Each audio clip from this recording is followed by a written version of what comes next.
Buenas tardes compañeros, compañeras, licenciados. Mi nombre es Edgar Rolando Guevara Portillo y me corresponde hablar sobre el tema actos jurídicos procesales y hechos jurídicos procesales. Hecho, de forma general, se define como todo acontecimiento capaz de sufrir modificaciones en el mundo exterior,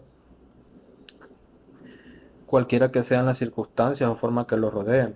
Por lo tanto, los hechos jurídicos procesales son aquellos acontecimientos de los cuales derivan la existencia, modificación o extinción de una voluntad concreta de la ley, y como tales se distinguen de los simples hechos o motivos que tienen importancia para el derecho solo cuando sirven para probar la existencia de un hecho jurídico. Asimismo se definen como los acaecimientos de la vida que proyectan sus efectos sobre el proceso. Dentro de los hechos jurídicos procesales tenemos categorías como son los hechos constitutivos, que son aquellos que dan vida a una voluntad concreta de la ley y a la expectativa de un bien por parte de alguien. Ejemplo de estos tenemos la sucesión y los préstamos. Hechos extintivos son los que hacen cesar una voluntad concreta de la ley y la consecuente expectativa de un bien. Ejemplo de estos tenemos el pago de una obligación, la remisión de deuda y la pérdida de la cosa debida.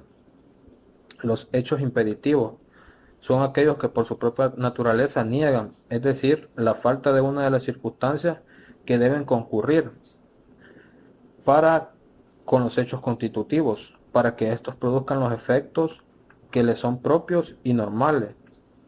Ejemplo de estos tenemos la existencia de un vicio de nulidad, la incapacidad de una de las partes y el objeto ilícito.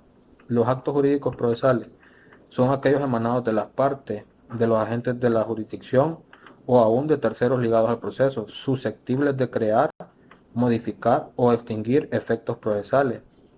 Consisten asimismo en una manifestación de voluntad que se plasma en una acción a un hacer. Ejemplo de esto, interponer una demanda, contestar la misma, resolver una petición hecha por un litigante o realizar una diligencia judicial. Clasificación de los actos jurídicos procesales. Tenemos tres categorías según su naturaleza. La primera está constituida por los actos procesales en sentido estricto, es decir, aquellos que se traducen en el ejercicio de un derecho preexistente. Ejemplo de ello, el planteamiento de una demanda, la petición para la práctica de una prueba o la interposición de un recurso.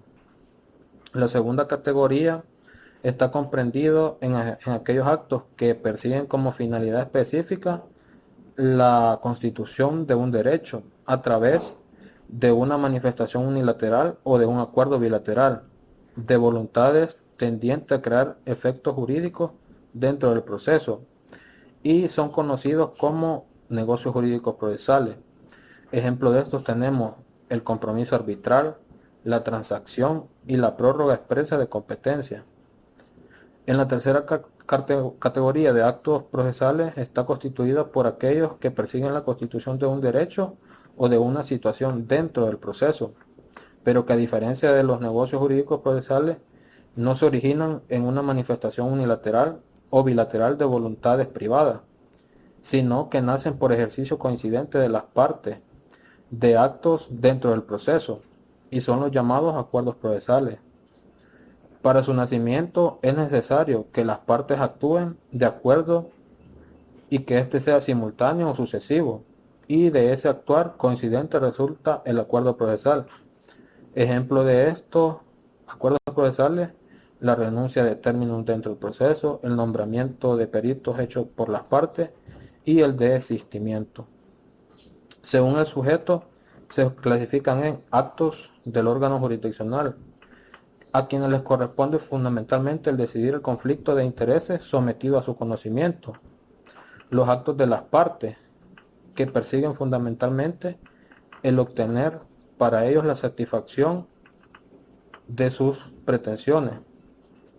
A las partes corresponde primordialmente la afirmación de los hechos objeto del proceso y su demostración. Y por último tenemos lo que son los actos de los terceros.